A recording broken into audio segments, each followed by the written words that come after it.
Hello, my name is Dr. Devika Locke. I'm a third-year pediatric resident at the Thomas Jefferson University Hospitals and AI Nemours Hospital for Children here in Philadelphia, Pennsylvania, and in Wilmington, Delaware.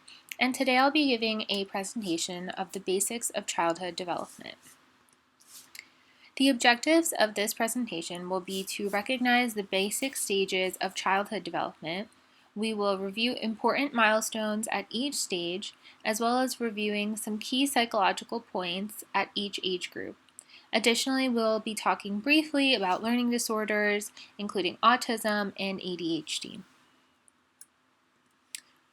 So, to start off with, we'll be discussing the prenatal brain development.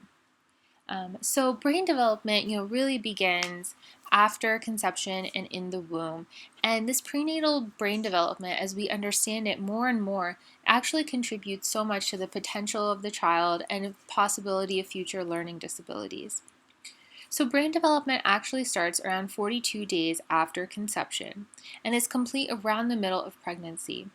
Around 28 weeks, the brain is maturing very quickly. This is a really important time for future psychological development. So if there's things such as disease in mom or the baby, any substance abuse in the mom, malnutrition, stress, medications that mom is taking, these can impact the future potential for brain development. So starting at 0 to 2 months of age, infants are very focused on the touch sensation. This is the strongest sensation for them, and everything is about touch. There's very little myelin, or the protective coating, around nerve cells, and this will continue to develop until about 3 years old. The myelin is very important for increasing the speed of the information travel. And food and nutrition, including high-fat foods such as breast milk, are very important at this time for the development of the brain.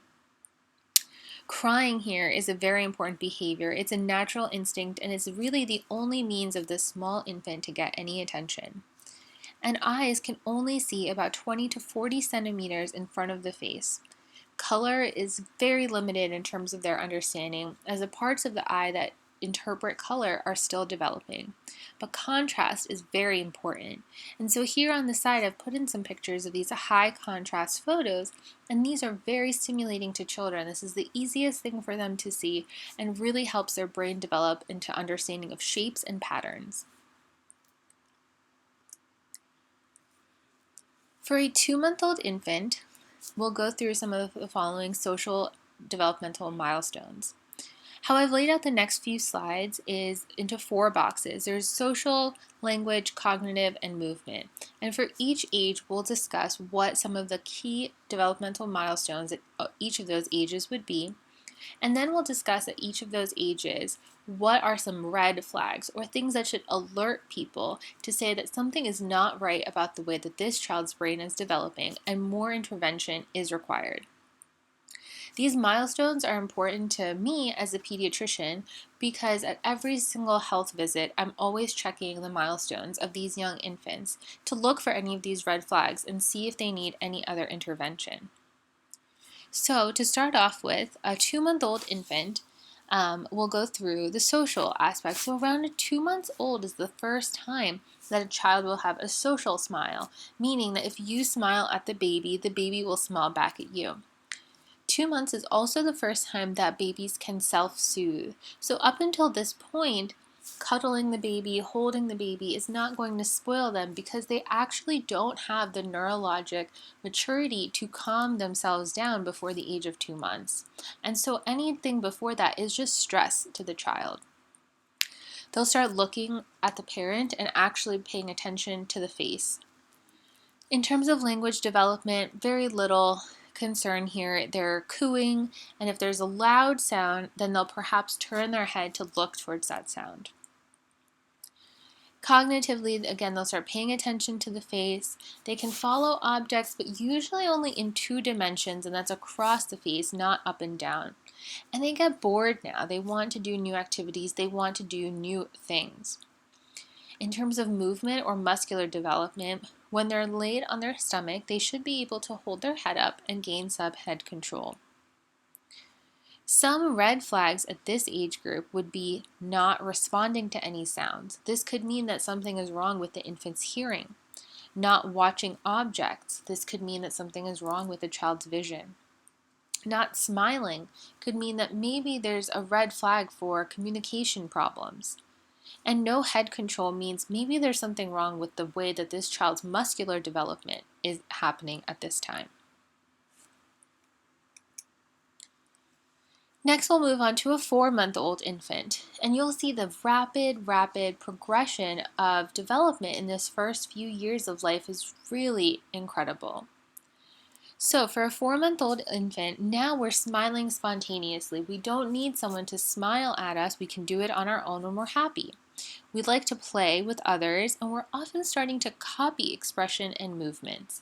So this is a really important time because I tell parents, if you see a child who is hitting, who is throwing things, they're doing this because they're copying what they're seeing around them. And so if parents want to see a change in the behavior of their child, they need to make those behavioral changes themselves. In terms of language development, we're going from cooing now to babbling. And the difference between the two is cooing is all vowel sounds. So ah, ooh. But with babbling, we're starting to get more consonant sounds. So t. And this has to do with the way that the mouth is able to develop and form these sounds. Babies will start to have different kinds of cries. They won't all sound the same. Now you can tell, are they angry? Are they hungry? They start to have different cries for this. In terms of cognitive development, they start understanding how to both feel and express happiness versus sadness. They'll start to reach with toys for their hands and be able to follow objects, now in more dimensions than before. This is the age you'll start to recognize people who are familiar but don't yet quite understand the difference between someone who is family and someone who is a stranger. In terms of movement, they can hold their head very steady, they can push their legs when standing, and they start to roll from their stomach to their back, and shortly after 4 months, usually from their back to their stomach. This is an important time, as I will counsel parents, to make sure they're creating a safe space for their child. You cannot control what an infant is going to do, but you can control the space around them. And that is key because as these little kids start gaining more mobility, they are at very high risk of hurting themselves. They'll start to push up to their elbows now when they're laying on their stomach. Some warning signs at this time would be not watching things, again, some concern for their vision, no smiling, so now we're really starting to get concerned at 4 months if a child is not smiling about their neurological development. And the lack of head control continues at this point because we're concerned are the muscles in their neck and brain and shoulders working appropriately. Now moving on to a 6-month-old infant. This is a very fun time. A 6-month-old knows familiar faces versus strangers, but doesn't quite have fear of strangers yet. They do like to play, they'll respond to emotion. So if a parent or caregiver looks sad, they will also look sad. If a parent looks happy, they will also look happy. And they really like to look at themselves in the mirror. They're fascinated by themselves. They're learning they have feet, they're learning they have hands, that they can move them in different ways. It's a really fun time. In terms of language development, they start to respond to sounds with sounds. So now they spent 6 months on Earth. They've picked up that when some people make sounds, then other people make sounds back, and they want to do that too. They'll start joining these vowel and consonant sounds and making more consonant sounds.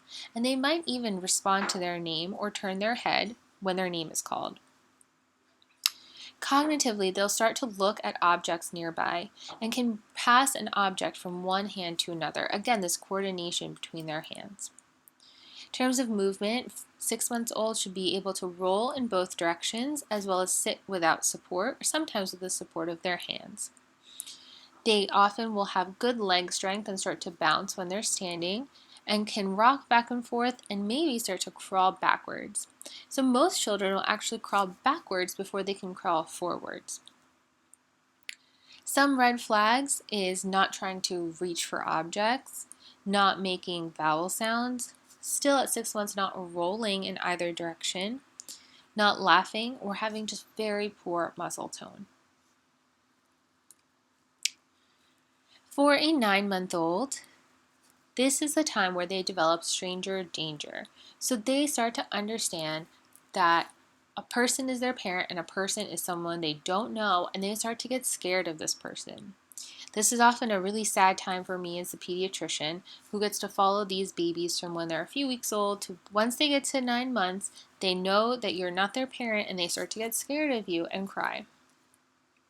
They'll start to have a favorite toy, maybe something they're carrying around with them or bringing. Their language is really starting to develop now. They understand the word no, and they know that means not to do something. They can start to say words such as mama, dada, but they don't have a clear meaning yet. They just know how to say these words, but they don't associate them with the person.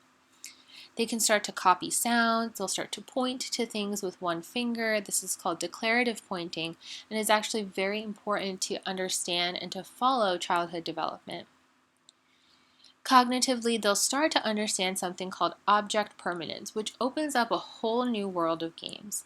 So object permanence is the understanding that just because something is hidden doesn't mean it goes away forever.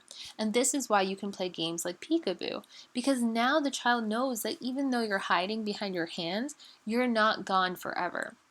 If you try playing peekaboo to a 6-month-old, it might just be scary. They might think you're actually gone behind your hands. In terms of their grasp, this is something really important to follow. Grasp styles will change, and we'll talk about this a little bit more. And this is important for hand development and fine motor skills that we'll need later in life, such as writing with a pen or a pencil. By 9 months, they should have a pincer grasp, which is grabbing something between their pointer finger and thumb. This is a step up from something called a raking grasp, which they have earlier, where they use their whole hand, all fingers, to grab anything at all. For movement, now we're crawling forward. Some children will stand while holding onto objects and can hold things and start moving across the room. So now we're getting ready to walk. Some red flags at this time would be not bearing any weight on their legs, not saying words such as mama or dada, not responding to their name, and not looking where you point. So here's sort of a quick review again of the gross motor milestones that we've talked about. That top picture is a 2-month-old. You see we're picking our head up, but that's really about it. Moving down, we see a little girl, and that is a 4-month-old. So she's now up on her elbows. In the pink dress here, we have a 6-month-old. She's sitting, needs a little support from her hands, but she's able to sit. And then right here at the end, we have our 9-month-old, who is playful, standing, and getting ready to walk. Here, let's look at the grasp styles that are required for handwriting development. So this is that pincer grasp we were talking about earlier that starts around 9 to 10 months and is so important for the future things that we're going to need in order to be able to write with a pencil. All right, moving on to our 1-year-old. So a 1-year-old child has grown so much in just the 1 year that they've been on this earth. They've really gone from being an infant with no motor control, no language, little understanding of the world around them, to understanding so much, moving on their own, and gaining independence. Socially, a 12-month-old child will have favorite objects, start to show fear, cry when their parent leaves. They also start to help dress themselves. In terms of language, they will have simple gestures for no or bye-bye, which could be shaking their hand or shaking their head. They'll try to copy words and will respond to simple gestures, such as get this, bring me that. Cognitively, they'll try to find hidden objects. They know they're there even though they're hidden, so this is a very fun time for a lot of games. They'll start to use objects like a cup, a brush, or a spoon, and they'll follow simple directions. For movement, they should be able to stand alone. Few infants will start to take their first steps, and they're often crawling very well at this time. Some red flags at this point would be if they are not crawling, will not point to things, or if they start to lose the skills that they once had. And this is a very, very, very serious issue. If a child has gained skills and you're following them along, and then they start to lose those skills, that is a big sign that something serious is going on. Usually, it indicates several kinds of genetic disorders that impact the neural development, and it's very important to start looking into those early and make sure that the proper treatments are underway. So now we're moving on to our 18-month-old. This is a 1.5-year-old, and they love independence. Socially, this is when they start to throw temper tantrums because now they know my way is the way I want to do things. They have pretend play, so they start understanding that this is a doll and I can feed the doll like mom feeds me. They explore, but they're still a little scared, so they want their parents close by. In terms of language, they have about 5 to 10 words, so not a great deal, but they understand so much more than they can say. Cognitively, they know what simple objects are and they know how to use them. They can often name about 1 to 2 body parts, and they start to scribble or draw around. They can also follow one-step commands. In terms of movement, they walk alone, they can walk up steps slowly, they can eat with a spoon and drink from a cup. Some red flags at this point would be if an 18-month-old infant cannot walk, that is a very significant concern. If they start to only know the words they knew before but not know any future words, or if they don't really care if their parent is coming or going, they don't really regard their parent, these are concerns for future social development. Now we're moving on to a 2-year-old. 2-year-olds are all about independence, and everything in their mind is their way. They don't have an understanding that other people have thoughts and other people have opinions. Their only understanding is that they want things to go how they want them to go, and if they don't, they're going to be mad about it. They also start engaging in what is called parallel play. Parallel play is when one person is playing next to another child, but not with that other child. Language is very important, and infants will know objects when they're named. They'll start to say 2 to 4 word sentences. Their amount of words is growing from about 5 to 10 about a year ago to about 50 to 100, and they'll follow simple instructions. Cognitively, they will find hidden objects, they'll start to sort shapes and colors, they'll build towers, and this is when they start to have a hand preference, or thinking that right or left hand, one is better than the other. In terms of movement, they'll start kicking a ball, they will run, they'll climb furniture, and they'll start being able to copy a circle. So now we're going from just sort of random scribbles, maybe a line, to copying a circle. Concerning things for a 2-year-old would be not using 2-word phrases, for example, drink milk. If they don't know what common objects are, such as a spoon, a fork, a brush. If they don't walk appropriately, and again, at any time if they start losing the skills that they once had. Next up, we have a 3-year-old. So 3-year-olds will start developing a lot of social importance with other friends. They start taking turns in games and understanding how games are played. They'll have concern if a friend is crying and try to make them feel better. They get very upset if there's any changes in their routines, but they also want independence and they like to dress themselves. In terms of language, now they're having so many more words, they can follow more complex commands, and they can understand about 75% of the words that they say. Cognitively, they'll start to get more fine movements, so they can use buttons, they can use levers, they can open a jar. And in terms of movement, they can climb very well, they can run easily, and they can walk up and down stairs 1 foot at a time. Some red flags for a 3-year-old would be if they fall down a lot or have trouble with stairs, if they have very unclear speech, if they don't want to play, if they don't make eye contact. These will be red flags for things such as autism, which we'll talk a little bit more about later. For a 4-year-old, they enjoy new activities as well as playing with other children. This is that preschool age where they really want to be surrounded by their peers and they have lots of fun. In terms of language, they'll start using he and she correctly. They'll be able to sing songs such as the Itsy Bitsy Spider or Twinkle Twinkle Little Star from memory. And they can tell you stories.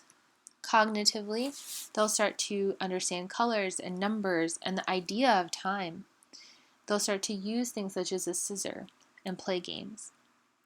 For movement, they can hop or stand on one foot, so they're gaining that balance and muscle development. They can catch a ball and often help with making food and cutting objects into pretty small pieces. Some red flags or concerning signs for a 4-year-old would be if they, again, have no interest in games or make believe, if they ignore other children, if they can't tell a song or a story, if they can't use the words he or she correctly, and if their language is very unclear. So for a 5-year-old, now this is a child who is about to enter kindergarten, and so we're starting more formal education at this time. But the 5-year-old wants to please their friends. They want to follow rules, but they also have a little bit more of independence. In terms of language, they can speak clearly and tell a pretty simple story. Cognitively, they can count to 10, they can copy a triangle and draw a person. And in regards for movement, they can balance for a longer time, they can hop, they can use a fork and spoon, they're often toilet trained, and they can swing or play on stairs or another playground toy. Concerning signs for a 5-year-old would be if they're withdrawn, not active or interested in the world around them, if they're showing extreme behaviors such as being very aggressive or very sad, if they don't like to draw, if they don't like to play many games. So at this point, I would like to talk about what is it that we do when we're concerned about these things. So if you're concerned at any point about hearing and vision, I would refer them to have their hearing formally tested by an audiologist or have their vision checked by an eye doctor. Sometimes they need glasses or other interventions or hearing aids. And finding out early if a child has learning problems that are due to hearing loss is very important because that will impact the whole potential for language development.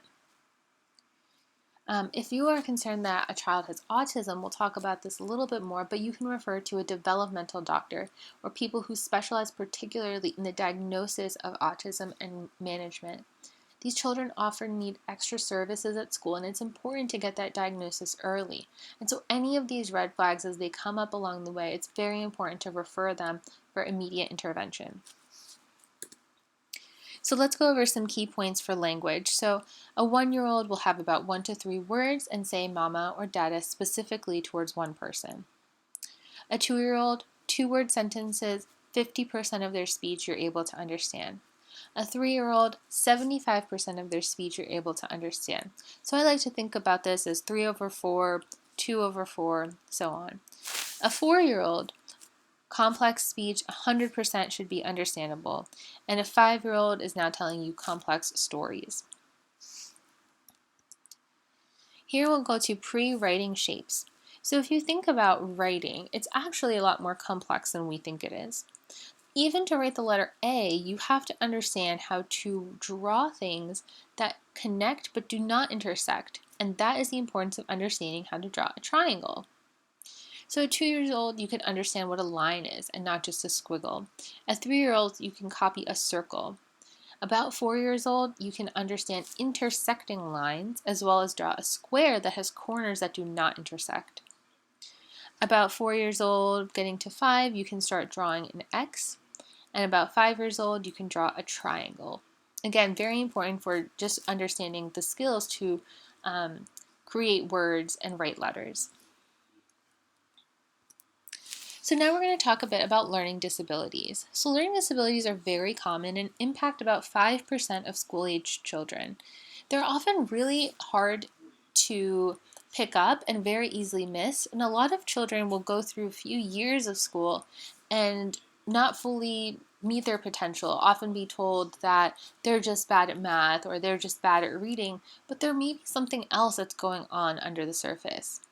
A lot of times these kids will react in behavioral ways. They'll be mad or angry when they're doing math. They'll say, this is stupid, I just don't care about this, I just don't want to do this, when in reality they're struggling with it and they don't know how to communicate that.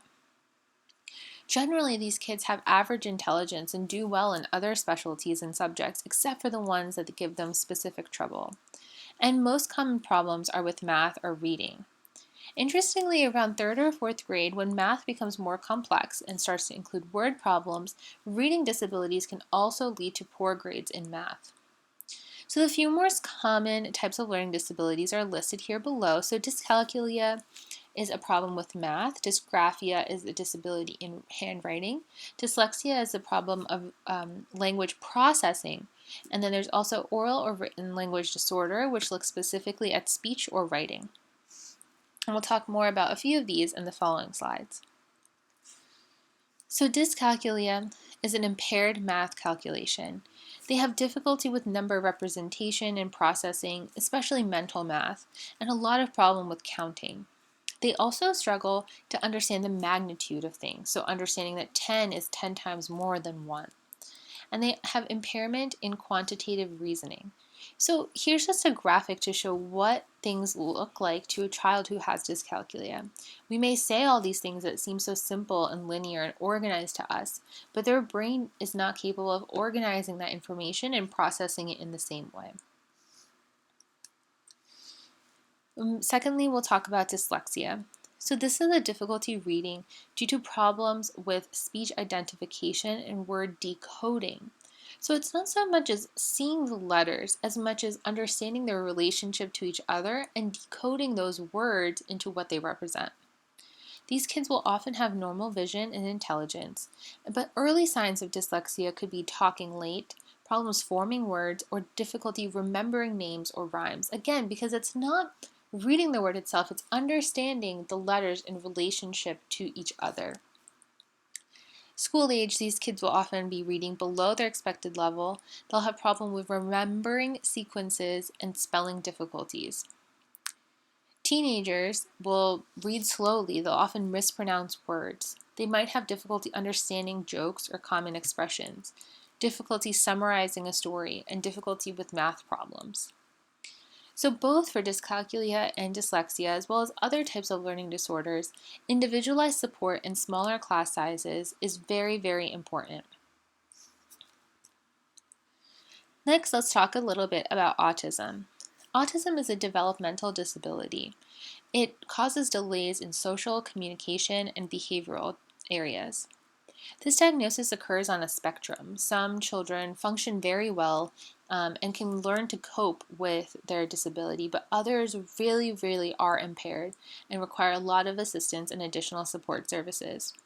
Unfortunately, when we diagnose these kids young, around 3 or 4 years old, it's hard to know exactly how much impairment their autism will have on them, and so it's important to follow these kids over time. Some signs that a child could be autistic would be not pointing or showing interest in objects, not looking at objects or people, having trouble understanding the emotions of others, such as seeing somebody crying and not really caring about it. They often have sensory concerns. They don't like physical contact. They won't eat foods of a certain texture. They don't really believe in limited play. They have difficulty understanding how to have limited play and how to play with others. Oftentimes, they will repeat words and they need a fixed routine. Any changes from a fixed routine will result in significant stress. So, autism can be diagnosed as early as 18 months and around 2 years of age. And it's important to follow milestones because, as we talked about, a lot of those red flags in the previous slide, those were the milestones that we follow for these children. There is formal developmental screening that can occur. There is something called a comprehensive developmental evaluation. This is done by a trained psychologist or psychiatrist, and they often have to spend multiple hours testing different domains such as language, play, reading, math, social situations. There's a screening that we do at our pediatrician's office, which is called the MCHAT. This stands for Modified Checklist for Autism in Toddlers, and essentially is looking for some of these behaviors early on. This is filled out by parents, and if kids score high on this screening tool, we will often refer them for further evaluation. Diagnosis is really important because resources and services need to be started early for these children. Thankfully, the states that I work in have really wonderful developmental tools in place. We can actually refer children who are falling behind on their milestones might have speech, language delay, learning disability, or autism, to a state-run program where they will go out to the family's house, complete a formal evaluation for the child, see what services they need, and then the services will actually come to the house and be done at the convenience for the family. It's a really, really great service, and a lot of families benefit from it. Next, we're going to talk about ADD or ADHD. This is attention deficit disorder or attention deficit and hyperactivity disorder. So the two are a bit different. There can be children who struggle with paying attention, and there's some who just have so much hyperactivity that it really leads them to not be able to pay attention. Some red flags for these kids would be they're in constant motion. They are just acting like, like a machine, like they constantly need to be moving. They'll make careless mistakes. They're not thinking through because they can't pay attention to one thing for that long.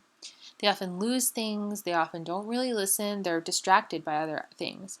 And tasks are really hard for them to complete. The diagnosis for ADHD and ADD requires a full physical examination to make sure that there's nothing else that's leading to this child not being able to pay attention. Again, we would repeat vision and hearing to make sure that the child's not paying attention because they can't see or they can't hear what you're saying.